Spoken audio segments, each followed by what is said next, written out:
Hey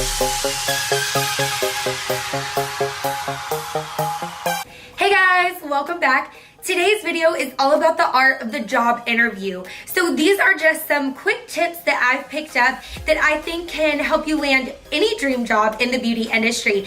These are going to be great tips to help you ensure that you have a really nice, successful interview, whether it be at a makeup counter or a salon or even a boutique or in the retail part of the beauty industry. So I hope you find this video helpful. Don't forget to give it a big thumbs up. Let me know what your favorite tip is, or if you have any for a successful job interview. And don't forget to subscribe so you can see me do more videos. So anyway, let's get started. So my first tip is going to be do your research. Whether it is your favorite makeup counter or that salon that you think is really cool down the street, make sure that you do your research on not only the company, but the brand that they carry. A lot of times in the hair industry, you'll find salons that carry different brands. You want to make sure you know about that brand, where that brand comes from, what kind of exclusivity that brand has, or the price point of that brand. Are they natural products? Do they do this? Do they do that? And what kind of certifications that you can hope to gain while working for that brand. The same is going to go for makeup. I've heard a lot of people say that if you are looking for a job at the MAC counter, you should know a lot about MAC and their philanthropic organizations, about how to grow in MAC, and just a lot about their different brands, things like that. These are also going to be helpful things to know when you're going on a job interview to any part of the beauty industry, whether it's a salon or a boutique. Just know information. You can take it one step further and be ahead of the game by also knowing or getting information on the person that's going to be interviewing you, if that is possible. And with LinkedIn nowadays and social media, that is really easy to do.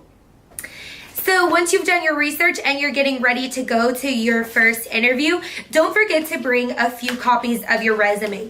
Even if you have already uploaded your resume online or through a third-party website, go ahead and bring an additional paper copy. Now this one's a little thin because I just printed it out for you guys at home, but I recommend printing it on a little bit thicker of a cardstock paper, and I recommend keeping it really nice and clean. There are so many different templates that you can borrow online to kind of get yourself a really nice clean resume. Make sure everything makes sense, and the number one thing employers are going to be looking for in your resume, aside from what really kind of qualifications you have, are gaps of employment. So make sure that your dates match up, that everything's in order, and if there is a gap of employment, just make sure that you are ready to explain that gap of employment, whether it be that you went to school or you had a baby or you were like, I just didn't want to work, whatever.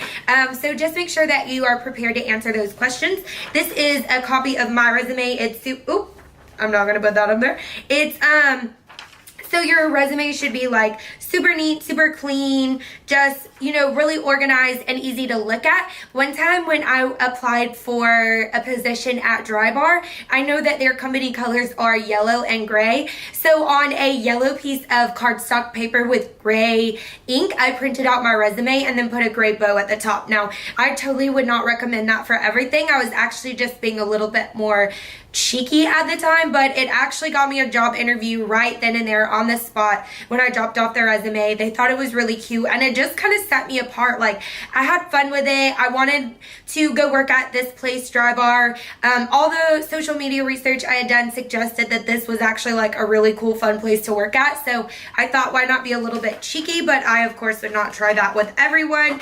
Just know that's something that I did that was a little different, and it worked. So take chances.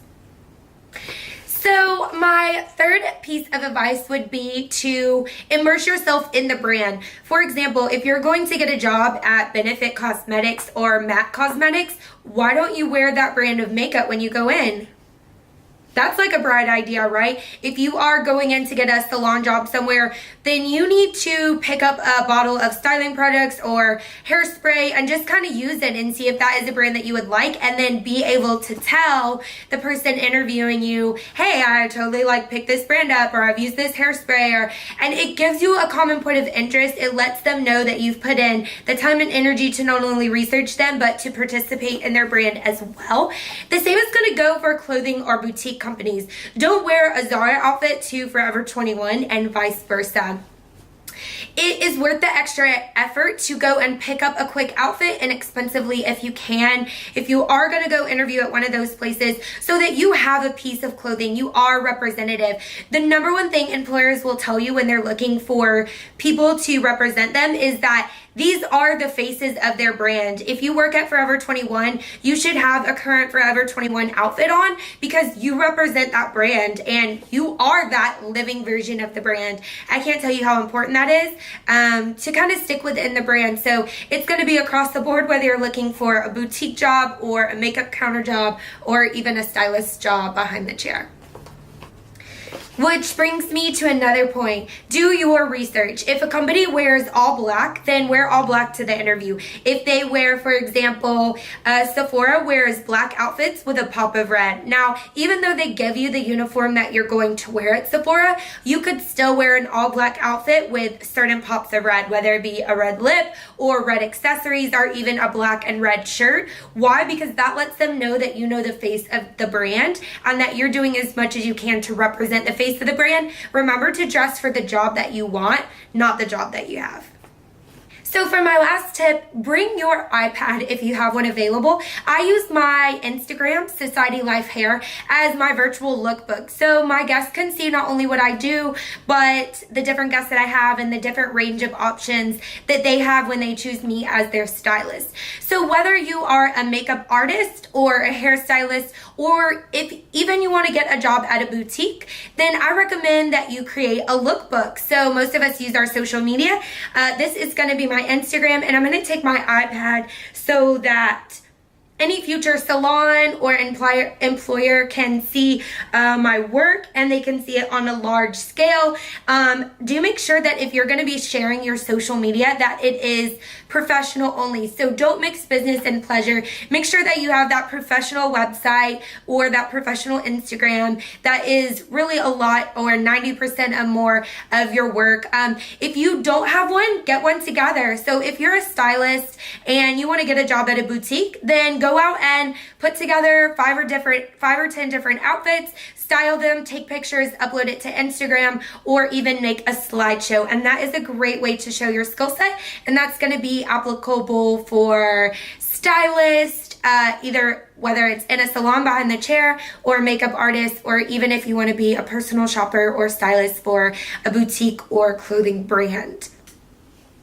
So these are my tips to be the most successful on your job interview. There are so many more tips that I can share with you guys, down to what to wear and how to dress for each different job interview or outlet in the beauty industry, and some things even a little bit more into detail that you can do. So please leave a comment below if there's anything else you would like to see, or if you guys would like to see a little bit more of an in-depth version of this video.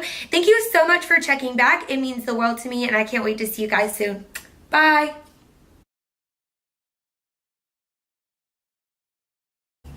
Hey guys, welcome back. Today's video is all about the job